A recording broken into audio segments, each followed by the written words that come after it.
Ngoma usuvala nje abakhumbuza. Hlala wazi wena uyisibani.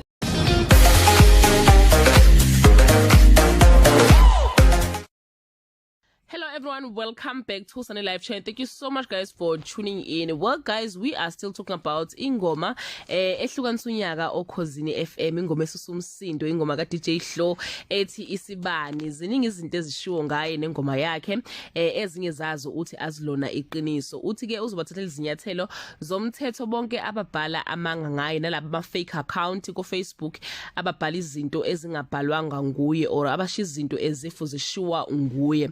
And ke guys uthi into emenze ukuthi waphumelela indlela abekhankasa ngayo. Uthi behambela ama ranki go Johannesburg ubekhona KZN bekhona emasontweni uze waya kaMfundisi uDube waphinde waya kwisilo samabandla eyocela nje ukuthi bamvotele. So guys, yeah, it is what it is. uDJ Hlo uwinile ngenxa yokusikhandla wakhe. Please check the full video ayenze nesizwe. Bye. UKHOZI FM. So abantu bakhalile phambilini bathi isibani ingoma nje eqhamuke esikhaleni nayi isibani sesihlukanisa unyaka bayakhala futhi abantu bathi bebengayazi le ngoma. Uthini lapho kulo Paul? Ayi isibani ngasho nje ukuthi akuyona nje ingoma eqhamuke esikhaleni. Isibani bekade ngasireleasa and ngithe first day ngasireleasa ngabe nqonqa abantu ukuthi please cela basibotele ayibo bas download. And after uthi ngenze lo baphuma uthi khona top 10 yoKHOZI nganqinqa abantu uthi please then isivotele nisinominate uthi singene ku top 10. After that ngaqhubeka futhi ngacela amavoti sesingenile of which mavoti abantu anginisibani. Ngiyavela nokuthi ingoma edlalwe kakhulu emsakazweni bakhala nalapho bathi bona abawazi lo msakazo mhlambe ingoma yakho ubuyimaketha kuphi kanjani?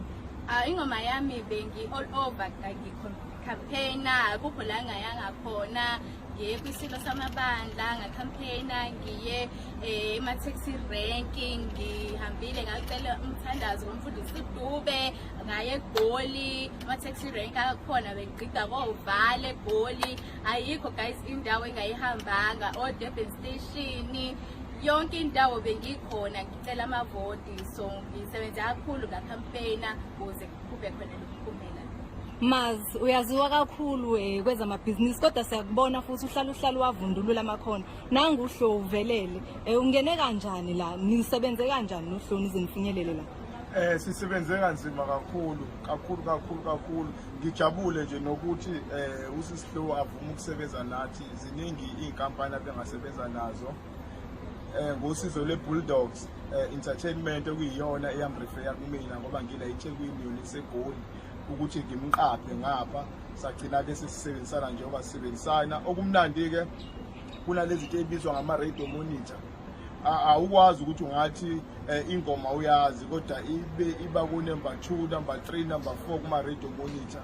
Kunama channels la bidlala khona kuma TV nakhona futhi besichecka ukuthi idlalwa kangakanani nalapha baba ku number 3, number 4 ikhompyutha lengoma. Obvious lengoma iyadlalwa iyaziwa abantu nje ukuthi abebengayinaki angeke sibabeke kabi sathi bebengayinakile. Sithemba ukuthi khali bezoyinaka ke njengoba ke sekunyaka omusha ke manje sihlukanisa unyaka. Niligaye kanjani ivoti okwenze naqinqeleza phambili ngoba abantu bakhala bathi bevotela nengi babayithandayo kodwa bakhala ngaphandle? Lo mbuzo umuhle kakhulu besingalali ubusuku nemini besineqembu eGoli ebelingaphansi kweJozi Entertainment besineqembu ngala eThekwini elingaphansi kweMazi Entertainment ebelihambela ama radio station amile belihambela ama taxi rank ebelihambela endlunkulu lihambela abefundisa ama church lihambela kuzo zonke indawo even ema clubbing. Sigqugquzela abantu ukuthi bavote. Sihambela ngisho usomabhizinisi sigqugquzela abantu ukuthi bavote. Sihambela wonke umuntu wala eSouth Africa. Siyajabula futhi ukuthi la besihamba khona bonke bebemukela uDJ Hlo bekhombisa ukuthi bayamazi futhi bayamthanda. Uthando nje besilithola luyamangalisa. Alufani nalo lesilibona lapha. Siyacabanga nje ukuthi laphana yindlanzana nje bandla lalaba abangane emenca ukuthi nabo futhi bazobona umqondo balibona italent bazoshintsha sibe into eyodwa ngoba egcineni phela siyasebenza bekumdlalo lo sewuphelile umdlalo owinile manje. Akhona ke amakhasi enkundleni zokuxhumana amaningi bakhona nabazama ukuzenza bezindaba babhala indaba engazona. Akhona amahlebezi amaningi avelayo ukuthi hayi uDJ Hlo semncane khona mhlawumbe akusebenzisile umngeni okhozini ungalona ukhozi nje nakweza amabhizinisi ulekelelwe kakhulu osomabhizinisi abathile sekubonakala sekuvumbuka namagama abaculi. Hlo ukuthini ukuphawula kwakho lapho? Phela nje ngingasho ukuthi labantu laba aba-spread false information ngami izinto ey'ngalona iqiniso. My legal team nje is on top of that and they will be dealt with because that is a defamation of character yabo. Bashintsha i-character yami angenza umuntu engasiyena and lokho akubukeki kahle njengoba i-career yami senza nabantu. So nje i-legal team yami iphezu kwako lokho and into ezolungiseka nje. Wonke lama-fake accounts agcwele ko-Facebook nje into esiphezu kwayo ezolungiswa. Nyakozayo uyabuya uyayithatha futhi? Phela ithuba belikhona ngizobuya ngeke nginqabe ithuba beliveza. Ithini ingoma usuvala nje wabakhumbuza? Hlala wazi wena uyisi